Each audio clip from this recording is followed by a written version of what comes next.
உண்மை ஊரை சுத்திட்டு வர்றதுக்குள்ளாட்டியும் தமிழ்ல சொல்லுவாங்க போய் உலகத்தையே சுத்திடும். ஊருங்கிறது சின்ன கிராமம், உலகங்கிறது அந்த சராசரம் எல்லா நாடுகளுக்கும் போயிட்டு வந்து.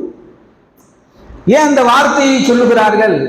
அது மனித இயல்பிலே இருக்கிறது, உண்மைதான். காரணம், பொய்க்கு அவ்வளவு வேகம் இருக்கிறது.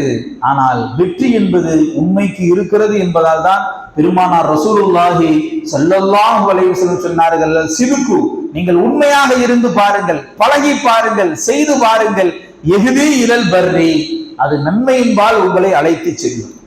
இன்னல் பிர்ர, நிச்சயமாக நன்மை நீங்கள் செய்ய ஆரம்பித்து விட்டால், எஹ்தி இலல் ஜன்னா, அது சொர்க்கத்தின்பால் இழுத்து செல்லும் என்று பெருமானார் ரசூலுல்லாஹி ஸல்லல்லாஹு அலைஹி வஸல்லம் அவர்கள் கூறி அதோடு நிறுத்தாமல், இன்னல் கிதுப, நிச்சயமாக பொய் என்பது எஹ்தி இலல் ஃபுஜூர், பாவத்தின் பக்கம் இழுத்து செல்லும்.